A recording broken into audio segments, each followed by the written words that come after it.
warahmatullahi wabarakatuh. Salam sejahtera buat rekan-rekan aja ya. Lebih enak daripada adik-adik. Kan masih seumur kan. Rekan-rekan artinya kita sama-sama berprofesi sebagai dalam hal ini mungkin masih ada yang mahasiswa, tapi paling nggak dengan ikut judulnya ini Youth Camp Real Business Competition gitu ya. Karena tadi yang mungkin belum disampaikan, saya dengan keluarga juga punya bisnis kecil-kecilan, namanya Komik Cafe. Jadi Komik Cafe, kita mulai kuliner itu. Komik Cafe, saya nggak tahu, ada yang tahu nggak Komik Cafe? Tahu? Di mana? Misentum Tebet ya, mulainya di Tebet tahun 2006. Tapi sebenarnya pertama kali mulai bisnis kulinernya istri saya dari rumahan, dari bisnis catering. Itu kira-kira tahun 2000 mungkin, waktu anak saya masih ke sekolah gitu. Jadi awalnya itu, jadi saya bilang rekan-rekan karena kita sama-sama pengusaha dan insya Allah menjadi pengusaha terus. Sebenarnya untuk acara hari ini saya siapkan beberapa materi untuk sharing. Cuman tadi last minute saya kepikiran karena sebagian besar mungkin udah pengusaha ya, nggak semuanya mahasiswa kan, ada juga yang udah lulus kan, udah selesai. Saya nggak tahu apakah mau saya juga tetapkan gini atau lebih enak kita ngobrol.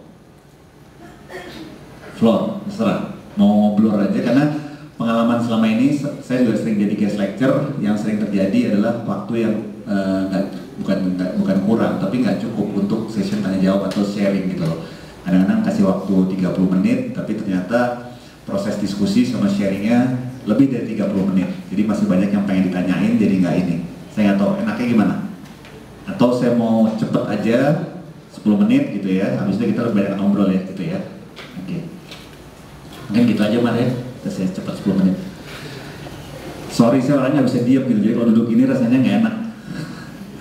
Ini hari ini yang saya mau sharing adalah sedikit materi. Saya yakin semua juga mungkin udah baca, udah pernah dengar bagaimana menjadi wirausaha yang kreatif, inovatif, dan berdaya saing global. Judul ini dipilih sebenarnya punya dasar atau punya latar belakang. Kenapa ada kata kunci wirausaha? Kita semua di sini adalah wirausaha. Tapi kenapa kreatif dan inovatif? Karena memang zamannya sudah seperti itu. Kalau kita berbisnis 20 tahun yang lalu atau 50 tahun yang lalu, mungkin kita nggak perlu yang namanya kreativitas dan inovasi. Karena cukup dengan kita kerja keras, rasanya udah lebih dari cukup. Tapi sekarang zamannya berubah. Zamannya berubah, kondisi masyarakatnya berubah, manusianya berubah, otomatis cara berbisnis juga berubah. Kita kan berbisnis end user kita atau customer kita kan manusia. Jadi sangat tergantung sama perilaku daripada manusianya.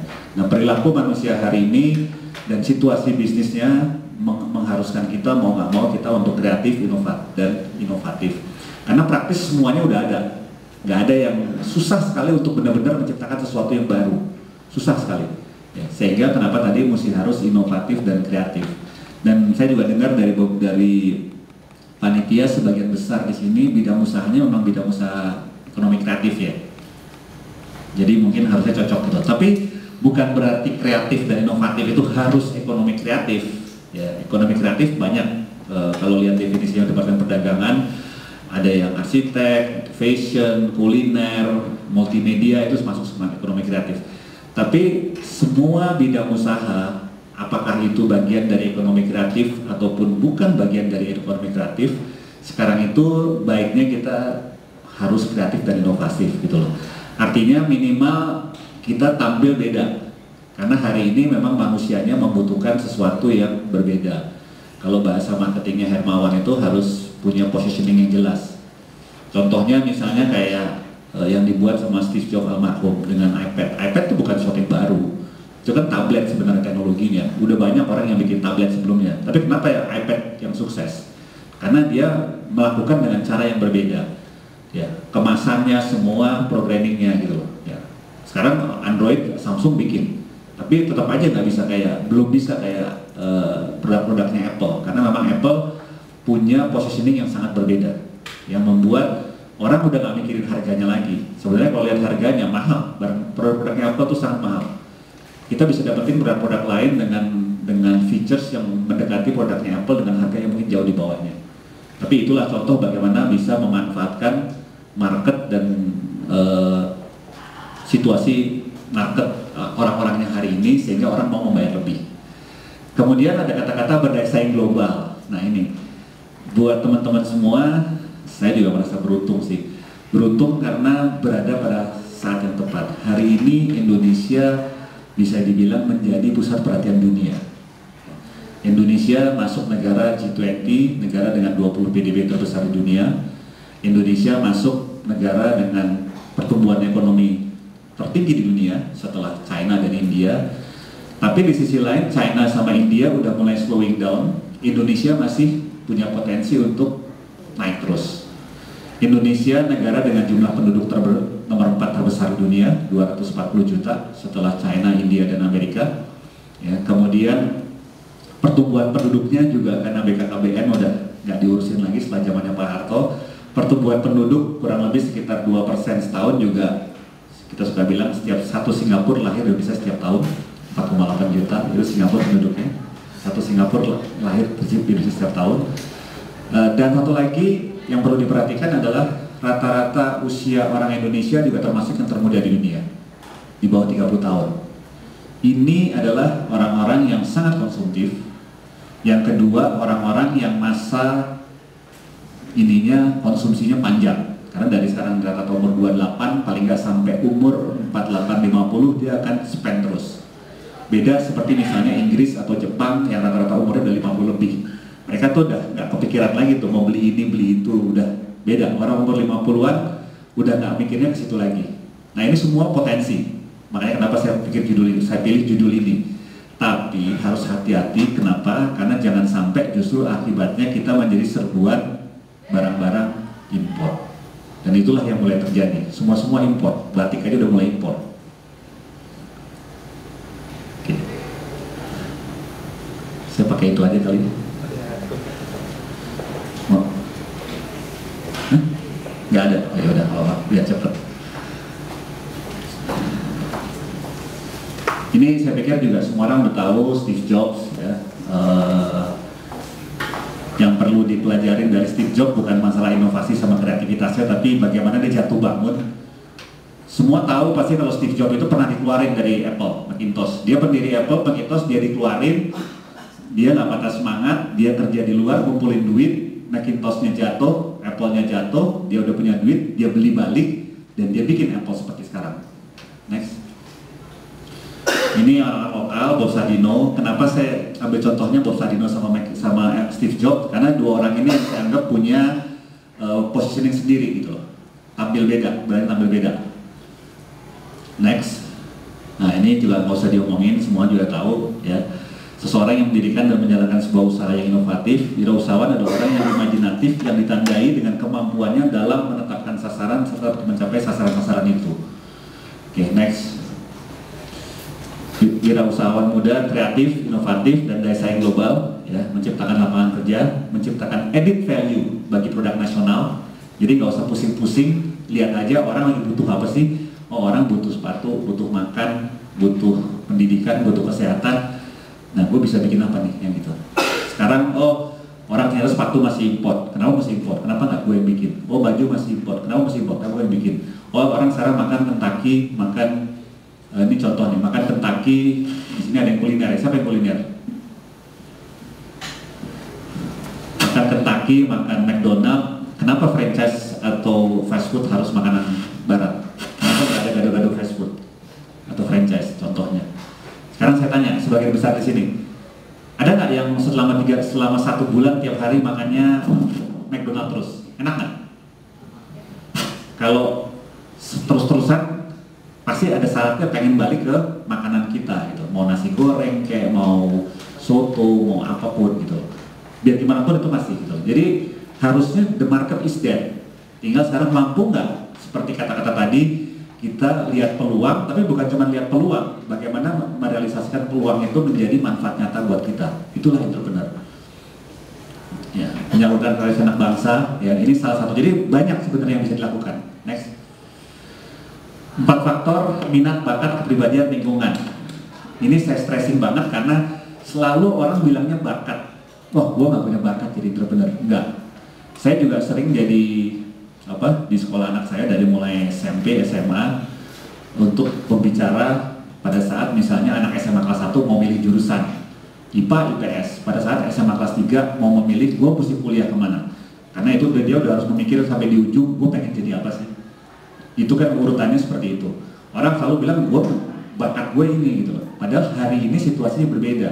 Hari ini minat lebih utama, passion. Karena anak sekarang beda sama anak zaman dulu. Tapi idealnya minat dan bakat itu sejalan. Tapi saya lebih menempatkan minat sebagai nomor 1. Jangan sampai orang itu dipaksa-paksa didorong-dorong. Saya tahu lah anak sekarang, anak saya yang gede baru lulus dari ITB, lagi mau lanjut S2, yang kecil baru masuk Astek UI. Sama gitu, saya nggak pernah paksa dia musik sana, musik sini, musik gitu. Biarin aja dia punya fighting spirit sendiri. Kepribadian penting ya, karena itu sangat mendukung kita. Plus lingkungan. Kepribadian ini misalnya hal-hal yang sederhana, fighting spirit, rajin, tekun, kemudian ramah, nggak bisa dihindarin tuh. Lebih senang dekat sama orang baik atau orang jahat? Lebih dekat senang sama orang ramah atau orang jutek? Lebih senang dekat sama orang helpful atau orang yang egois? Kamu nggak usah pinter, punya kepribadian gitu aja, kamu semua orang mau dekat sama kamu. Kita punya banyak teman, orang mau dekat sama kita, value nggak? Value. Apalagi kita pinter, apalagi kita punya visi, apalagi kita pekerja keras, komplit. Next. Nah, ini tips menjadi wirausaha inovatif. Next. Pertama justru mentalitas, karena yang selama ini saya nggak tahu, tapi harusnya semua, kalau nggak sepakat nggak apa-apa ya, langsung angkat tangan aja. Ini kan diskusi, jadi kita sharing session. Harus siap gagal, karena kegagalan adalah pelajaran. Ini yang lagi beken kan sekarang Dahlan Iskan. Ada yang nggak tahu Dahlan Iskan? Ada yang nggak tahu? Adrian tahu nggak Dahlan Iskan? Siapa? Atau sebelumnya BUMN. Yang terakhir sih di Rantau itu yang paling ramai. Merek BUMN enggak. Karena zaman saya dulu kecil atau sampai saya kuliah, semua orang hafal menteri. Tapi zaman sekarang orang nggak ada yang hafal menteri. Siapa ya dia gitu? Ya berarti menteri sekarang harus lebih populer. Dahlan Iskan itu di dalam satu bukan seminar lah, kayak session sharing ini kira-kira 2 bulan yang lalu mengenai sebulan lalu mengenai entrepreneurship. Dia bilang, saya mau doain kamu semua nih, pengusaha-pengusaha muda, untuk sesegera mungkin ketipu. Karena nanya, udah ada yang pernah ketipu belum? Yang diantara dia mungkin 200 orang yang udah pernah ketipu cuma 1 atau 2 orang. Kalau gitu saya doain sisanya belum pernah ketipu, sesegera mungkin ketipu. Jahat bener ya jalan ya, doain orang supaya tidak ketipu. Tapi lihat hikmah di belakangnya, karena ada yang nggak bisa naik sepeda. Ada yang nggak bisa naik sepeda? Nggak bisa naik sepeda? Ada yang bisa naik sepeda? Semua. Waktu dulu belajar naik sepeda, pernah jatuh nggak? Nggak mungkin orang bisa naik sepeda tanpa pernah jatuh. Nggak mungkin, pasti pernah jatuh. Tanya sama, kalau bapak ibunya masih ada, karena saya anak yatim piatu, bersyukur kalau masih punya orang tua. Tanya sama bapak ibunya waktu saya dari kecil, dari mulai merangkak sampai saya bisa jalan, saya pernah jatuh nggak? Pasti pernah jatuh. Nggak mungkin orang nggak pernah jatuh waktu belajar jalan. Tertipu itulah membuat kita menjadi lebih memahami realita kehidupan. Bahwa dalam bisnis ini tidak semua orang yang kita temui itu adalah malaikat. Di situ membuat kita lebih waspada, lebih hati-hati. This is business, bukan charity, bukan kerja sosial, kasih-kasih barang, mau bayar mau enggak, terserah. Nggak bisa. Makanya siap gagal, karena kegagalan ada pelajaran. Dengan orang gagal, dia lebih punya fighting spirit. Kemudian hadapi risiko, kerja keras, tadi saya udah bilangin, berani belajar, bangkit dan terus belajar. Next, tadi kesiapan mental ya, itu yang nomor 1. Next,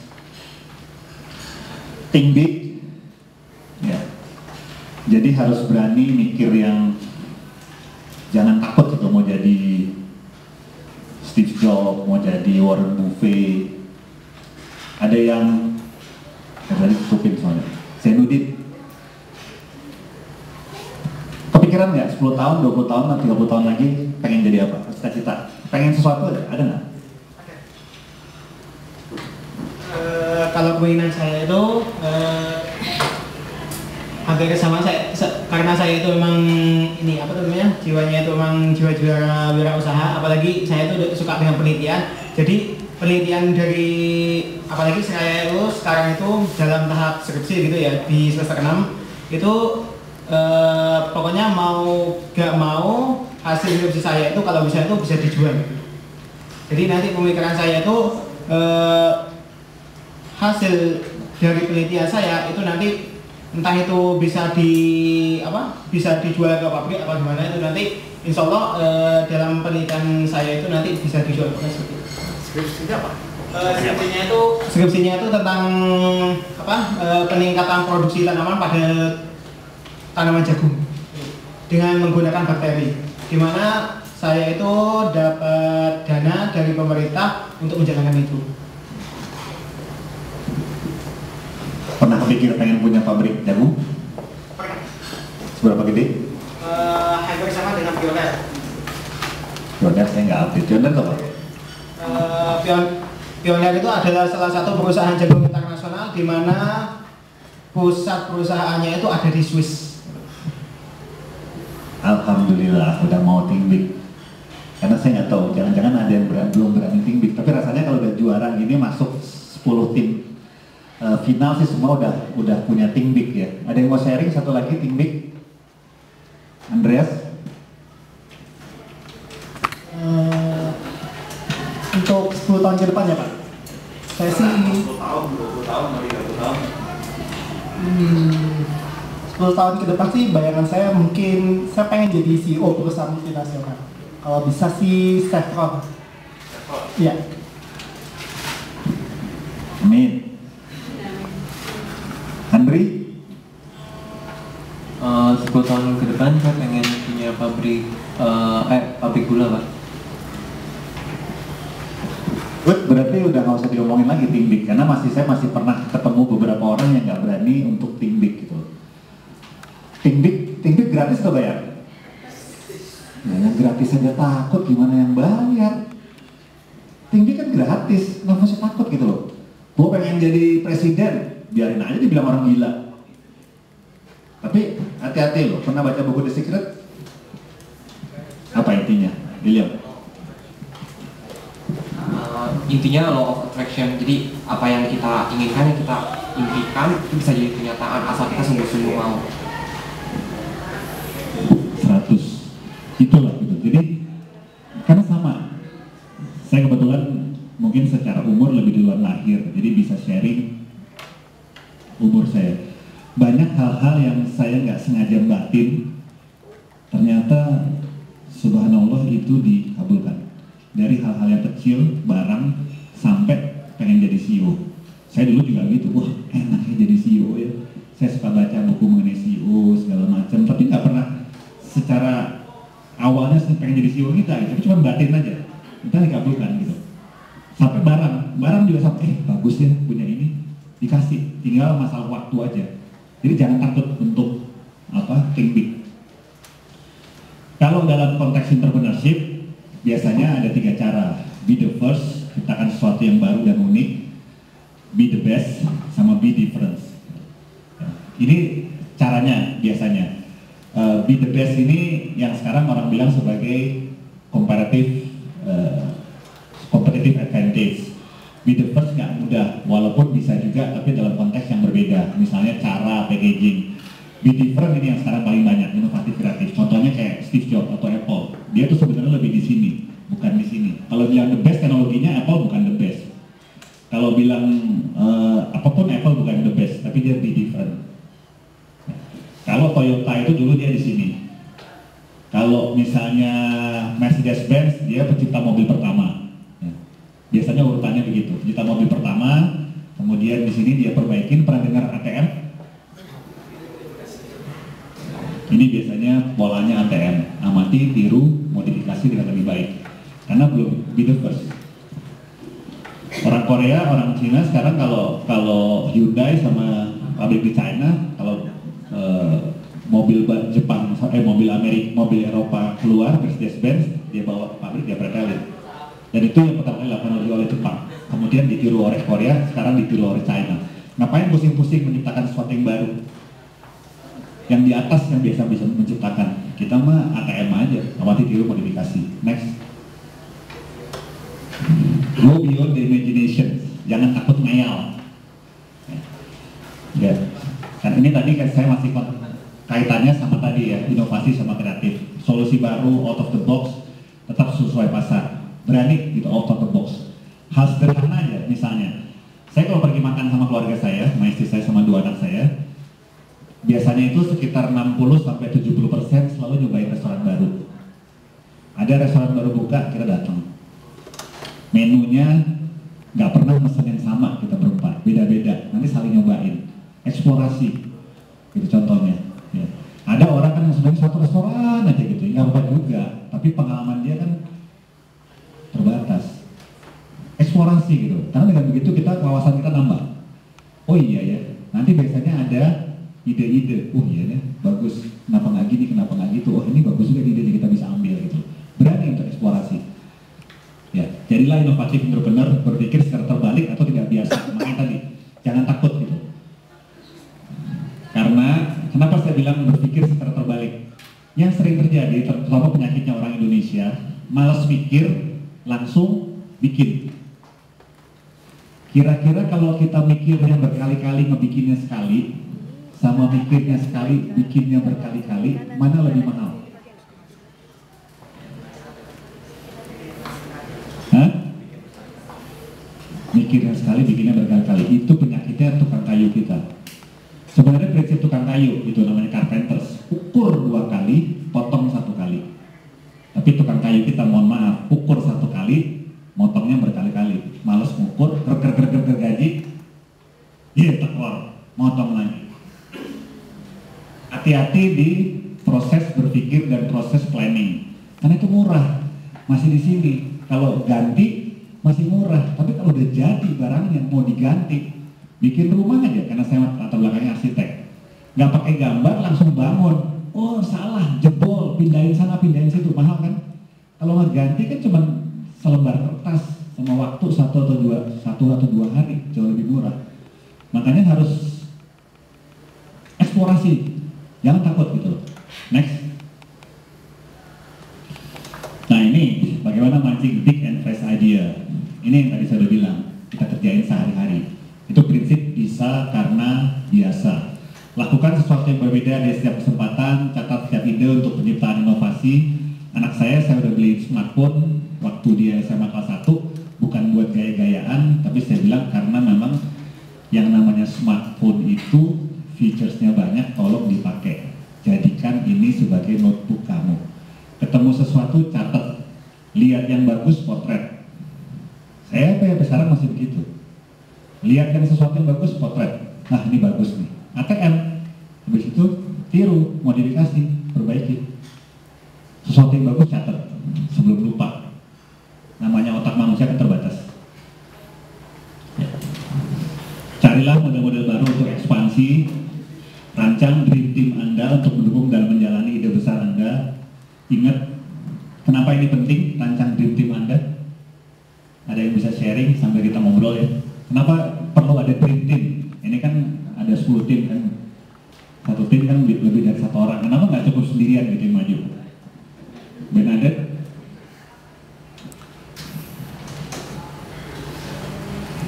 Menurut saya, karena dengan dream team itu kan kita saling mendukung, kemampuan manusia sendiri juga terbatas. Excellent. Dan nambahin Anissa? Karena 2 otak itu lebih akan menghasilkan hasil yang lebih baik daripada cuma 1 otak, dan kerjanya bisa saling membantu. Excellent. Ada yang mau nambahin yang berbeda? Rahman? Sama seperti badan kita. Menamai?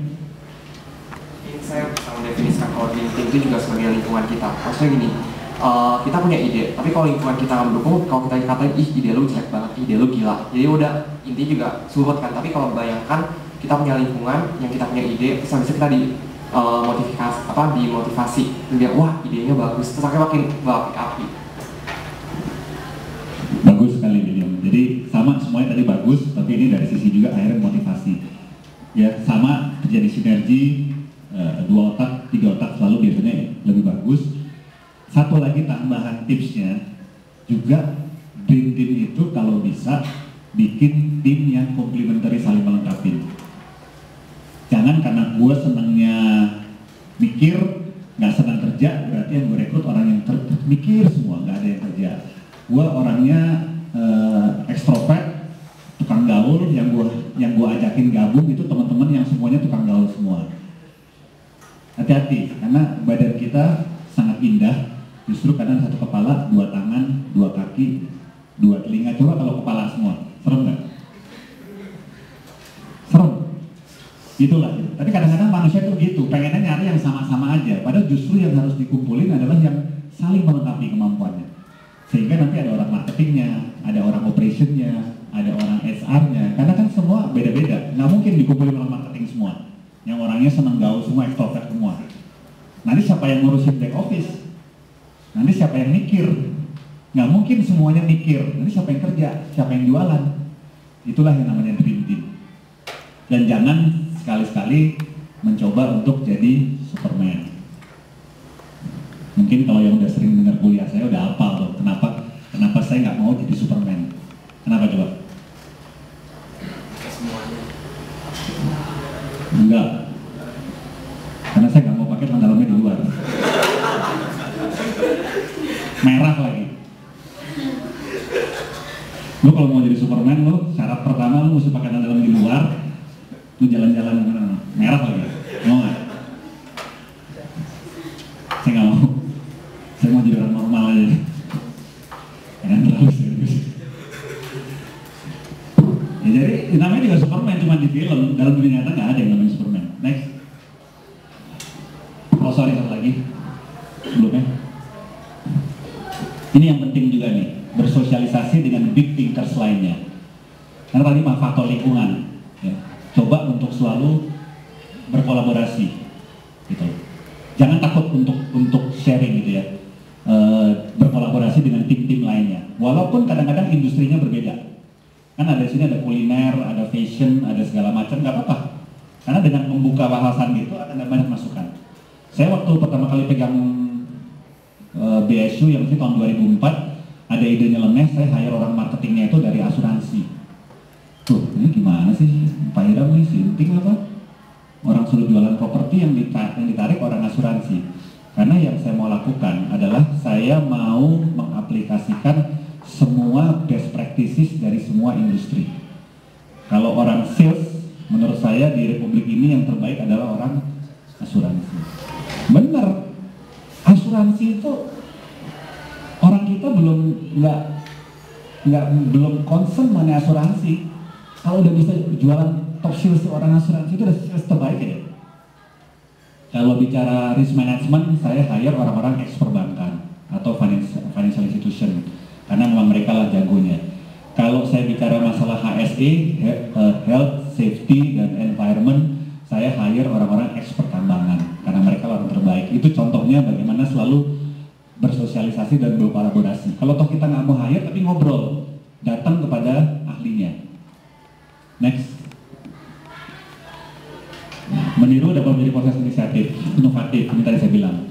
Asalkan yang ditiru adalah praktek-praktek terbaik yang diramu kembali menjadi lebih baik dan bernilai sesuai konteks usaha kita. Prinsip ATM semua udah tahu tadi. Next.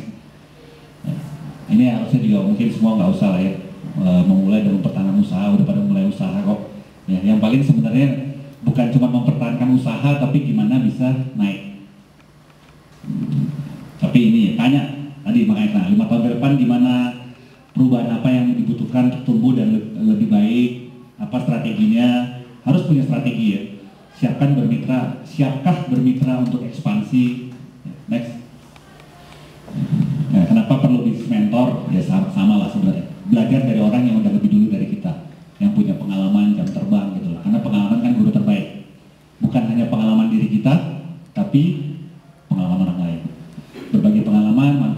working. Next. Jangan pernah mencoba untuk menyerah dan jangan pernah menyerah untuk mencoba.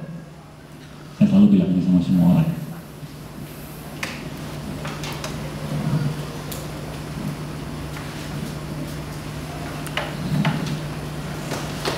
Oke. Jadi mungkin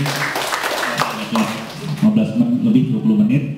Enaknya mungkin sudah dapat tunjangan itu, dan pernah nggak Bapak pikir untuk mungkin keluar dari perusahaan sekarang Bapak, terus Bapak bisa menjadi entrepreneur di bidang properti, mungkin bisa mengalahkan James Riyadi atau Ciputra atau sebagainya gitu Pak. Terima kasih.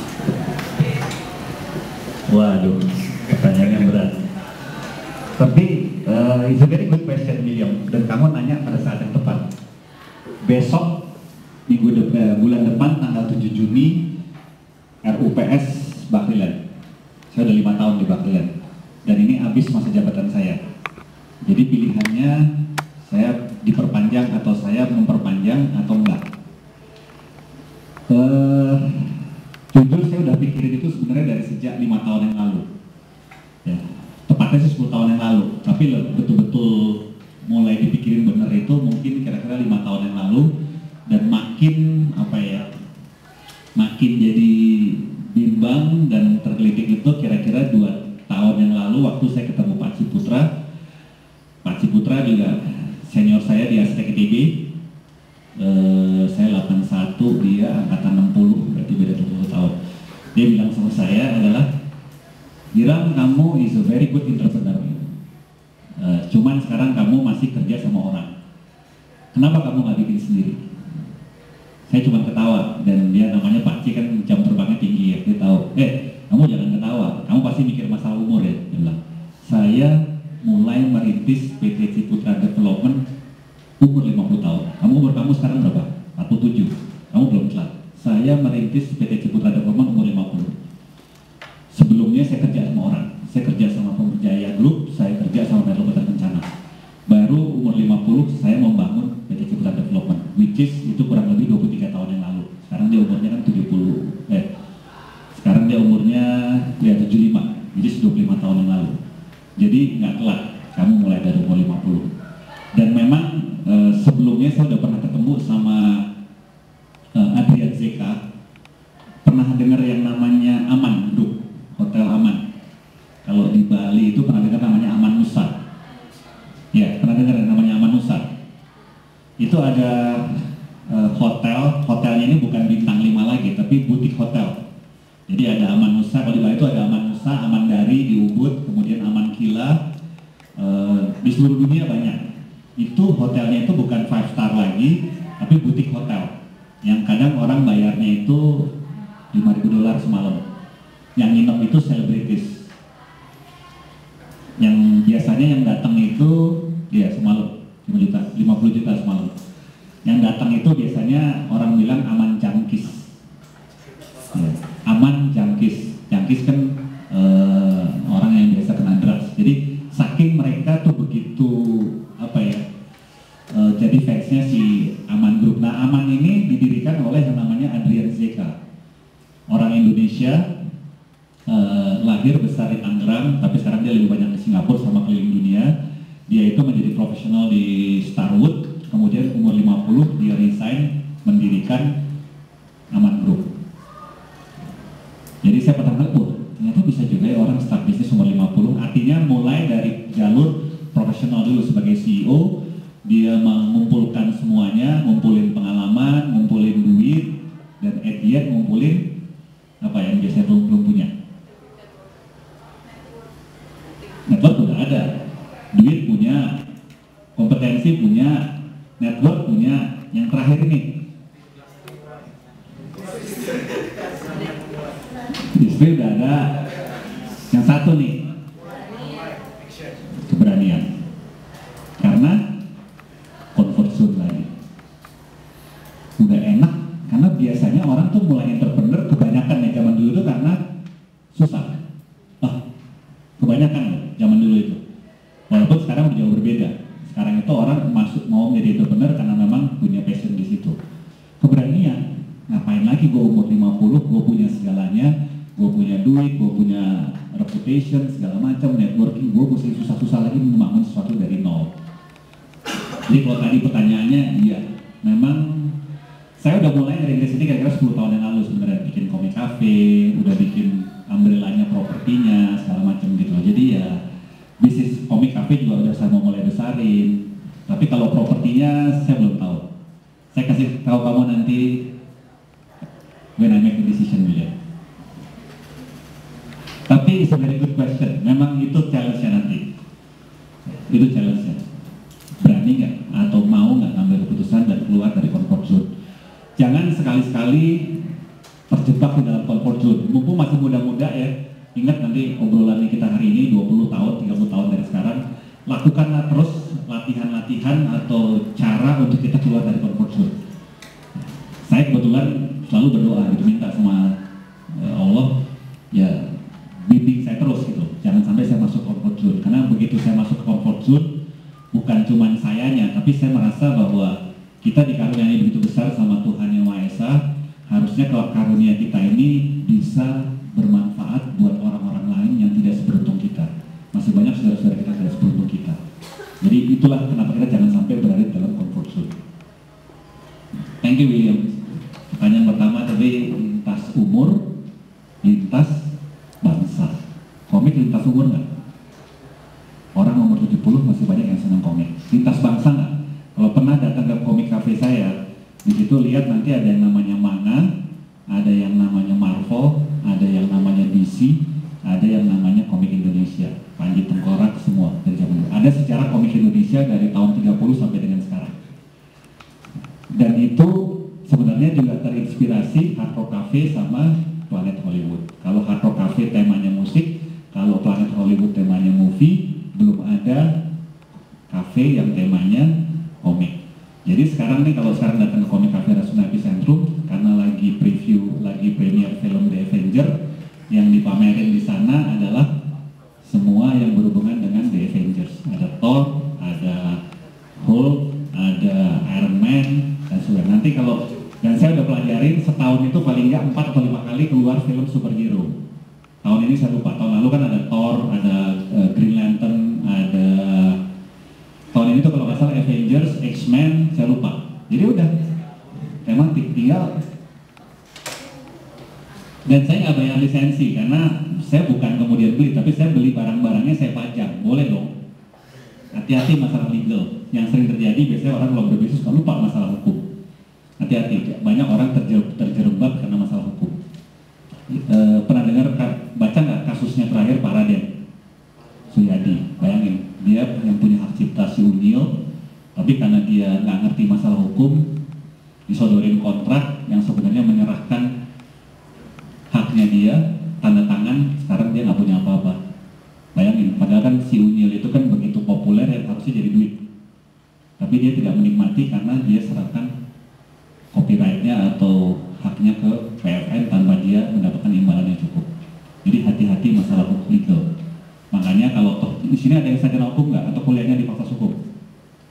Nggak ada, karena biasanya nggak banyak orang hukum yang mau jadi entrepreneur. Tapi bergaul sama teman-teman fakultas hukum, tanya sama dia bikin kontrak gimana. Harus hati-hati loh. Kalau enggak ntar kerja bakti. Mau nggak kerja bakti? Nggak apa-apa sekali-sekali, tapi jangan seumur hidup ya. Mau nggak kerja sosial? Kerja tapi nggak dibayar. Hati-hati, sekali-kali nggak apa-apa, jangan seumur hidup. Makanya berteman sama teman-teman dari fakultas hukum, minta diajarin atau dibimbing masalah bagaimana kontrak, masalah segala macam, supaya jangan sampai kerja bakti atau kerja sosial. Udah capek-capek kerja, tapi kita nggak dibayar, orang lain yang menikmati. Jadi itu sejarahnya komik cafe, dari mulai bisnis kulinernya sama kenapa milih tema komik. Dan saya punya harapan suatu hari memang komik cafe mau seperti Hard Rock Worldwide. Saya udah bikinin patennya segala macam. Itu logonya semua pun juga nggak main-main, memang didesain khusus. Minta tolong teman adik saya, anak seni rupa Trisakti, murah meriah, tapi serius. Setiap tahapan dilakukan dengan serius. Cuman untuk cost saving saya pakai untuk anak-anak mahasiswa. Tapi serius, logo apa semua serius. Pak, kalau untuk kan dalam berbisnis itu kadang-kadang nggak sendirian kan, pasti ada mitranya. Namun di saat kita sudah menjalankan bisnis dan setelah beberapa lama ternyata mitra kita tuh tidak sesuai dengan apa yang kita harapkan gitu ya. Apakah ada teknik khusus gimana caranya kalau ternyata mitra kita tuh sesuai dengan apa yang kita harapkan atau ternyata berbeda dengan yang dijanjikan? Apa kita harus meninggalkannya ataukah ada tahapan-tahapannya kira-kira kita deketin dulu atau gimana? Kan selama ini bahwa pasti sudah sering bermitra dengan orang lain. Apakah ada teknik khususnya? Terima kasih. Good. Bagus Adrian, itu problem klasik dan akan terus-menerus dialami. Jadi kalau nonton film sosial media, Facebook, Mark Zuckerberg contoh kan, lihat pecah kongsi itu biasa, Ya, jadi kalau ngalamin seperti itu, berbeda pendapat, disitulah mulai belajar yang namanya leadership dan managerial skill, mulai belajar yang namanya communication skill, karena sebagai seorang entrepreneur salah satu yang juga biasanya dituntut adalah kemampuan untuk bisa berkomunikasi dengan baik. Ajakin ngobrol dengan baik, coba cari titik temu. Titik temunya itu kadang-kadang bukan sering terjadi itu kita ributnya hanya masalah kecil, itu masih mudah. Tapi kalau yang udah terjadi masalah prinsip, kita mau bawa kemana perusahaan ini dalam 10 tahun ke depan, itu repot.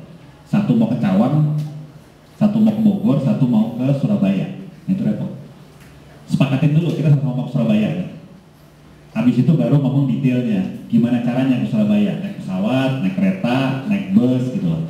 Ajakin ngomong baik-baik. Kalau ternyata memang sampai kemudian dalam berjalannya waktu nggak bisa sepakat, ujung-ujungnya harus ada kompromi-kompromi. Komprominya bisa macam-macam. Saya maju selangkah, dia maju selangkah, saling mendekatkan diri. Misalnya idenya, oke deh kalau nggak mau ke Surabaya, dia mau ke Tangerang, kita mau ke Surabaya, ya udah kita ke Bogor aja yuk. Nggak jadi ke Tangerang, nggak jadi ke Surabaya, misalnya nih kalau analoginya. Kamu dari apa? Fashion, kuliner. Nah kuliner misalnya, masih sama-sama kuliner misalnya, tapi satu pengen bikin kafe, satu pengen bikin restoran Sunda misalnya, masuk makan Sunda. Misalnya contoh kompromi gitu. Sampai misalnya kompromi dalam hal, udah kalau gitu masalah bagi tugas. Biasanya bentrok kadang-kadang karena pembagian tugasnya suka nggak clear, ya kan? Sama-sama mau pegang marketing, makanya hati-hati. Kalau bisa pilih yang saling melengkapi, jadi nggak berebut kerjaan. Karena yang satu senang marketing, yang satu senang back office, nggak akan berebutan. Yang satu senang ngoprek-ngoprek sistem gitu. Kalau semuanya senang ngoprek-ngoprek sistem, nggak ada yang itu siapa yang jual? Kalau semuanya senang jualan, siapa yang bikin? Gitu. Kalau sampai ujung-ujungnya nggak bisa juga, terpaksa memang harus berpisah. Tapi tahapan sampai berpisahnya itu kalau di Islam itu tahap 3. Iya, jadi jangan ujuk-ujuk langsung cerai gitu, enggak. Tahap 1 dulu, ngobrol, kompromi, nggak bisa ketemu juga, bagi tugas. Ya udah deh kalau gitu, lu mau nggak jadi pemegang saham non-aktif, gue yang run the show. Lu ngawasin aja, lu jadi komisarisnya, gue jadi direksinya.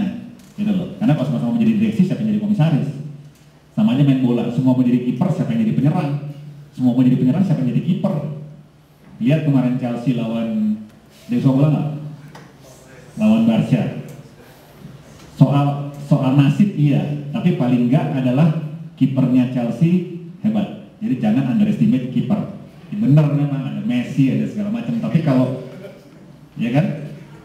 Tapi kipernya Chelsea itu kalau bukan si Cech, itu contohnya dia. Berbagi tugas. Kalau masih nggak bisa ketemu juga masalah pembagian tugas, ya otomatis harus berani untuk berpisah. Kira-kira itu. Makanya tadi harus salah satu yang biasa juga dipunyain seorang pengusaha itu salah satunya adalah tegel. Ya, ada orang dari tadi kan ada di Surabaya, yang dari Jogja. Tegel, ini Jogja siapa? Dari Jogja siapa? Tegel tau kan? Tegel tuh nggak? Masa nggak tau tegel? Tega. Tega dalam konteks positif. Kalau memang harus bilang putus, cerai, ya iya, pemilik buat demi kebaikan bersama. Karena jangan-jangan dengan putus, dengan kita pasti berpisah, jangan-jangan itu yang terbaik. Jangan kemudian mencoba untuk udah deh, gimana? Lama-lama nggak bisa. Kalau emang udah nggak cocok banget, nggak bisa diapa-apain, ya udah. Harus berani memutuskan. Kejawab nggak? Ini pengalaman pribadi ya?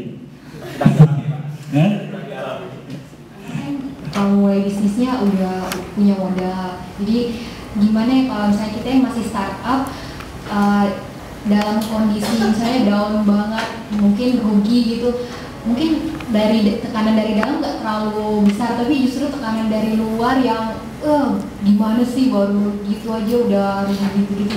Gimana ya Pak untuk mengatasi hal-hal kayak gini? Ya, sekolah pengusaha muda besok, Sabtu besok jam 9 sampai jam 12 siang di Aula Barat ITB. Salah satu itu yang jadi stressing saya.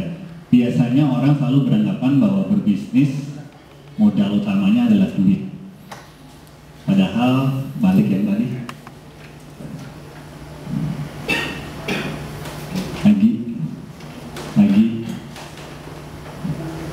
Sudah.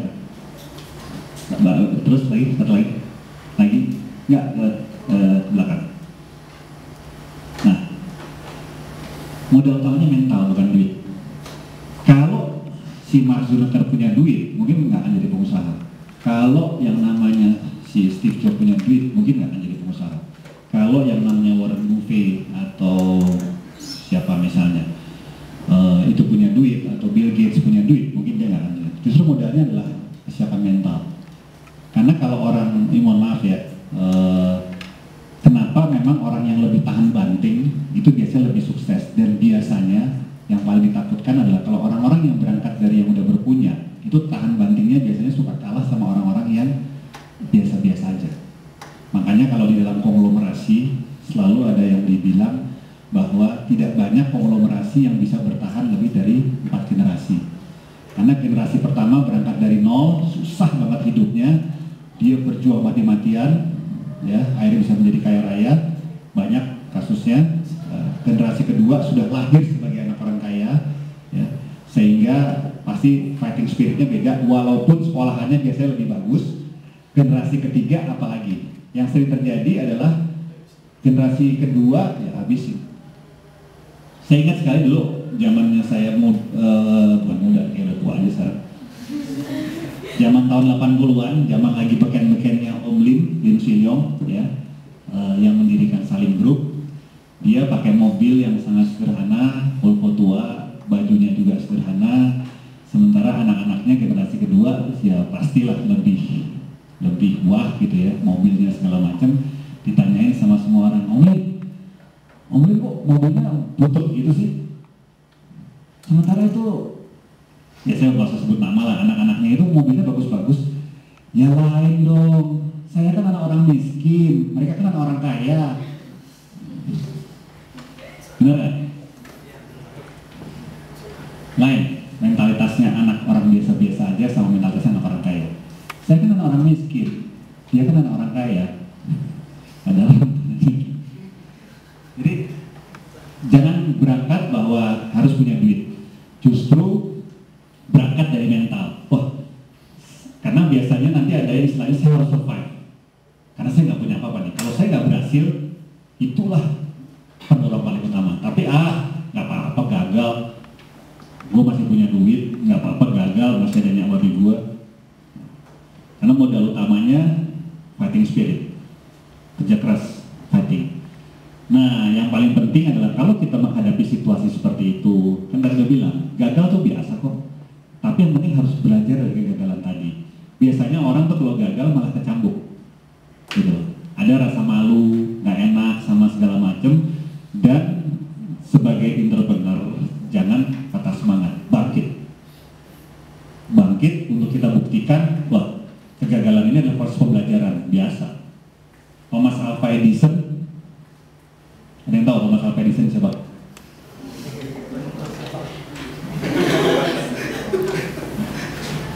Ada orang ditanya kan, si Amir, siapa itu Thomas Alva Edison? Nggak tahu Pak. Siapa itu Pastor? Nggak tahu Pak. Siapa itu Benjamin Franklin? Nggak tahu Pak. Kamu gimana sih nggak pernah baca buku? Dibalikin sama si Amir. Pak Guru, siapa Badu? Nggak pernah dengar saya. Siapa Budi? Nggak pernah dengar Pak. Nggak pernah dengar saya, kata Pak Gurunya. Tuti, siapa lagi tuh, kata Pak Gurunya. Saya juga nggak pernah dengar. Nah itulah Pak Guru. Setiap orang kan punya teman sendiri-sendiri Pak Guru.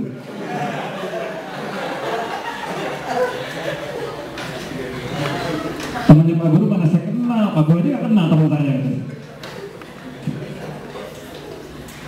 Nah, Thomas Alva Edison sampai dia bisa menghasilkan satu bola lampu yang bisa nyala melalui mungkin puluhan, ratusan, ribuan bola lampu yang gagal. Jadi nggak gampang Anissa, tapi fighting spirit. Tunjukin bahwa kalau ini sejarah, ini juga pengalaman pribadi. Komik Cafe yang terakhir, yang Rasuna Epicentrum, itu kalau bicara masalah kesuksesan tidak seperti Komik Cafe yang sebelumnya. Iya, yang sebelumnya nih, syukur alhamdulillah yang tebet. Investasi yang pertama itu sekitar 50 juta perak, itu 3 bulan balik modal. Karena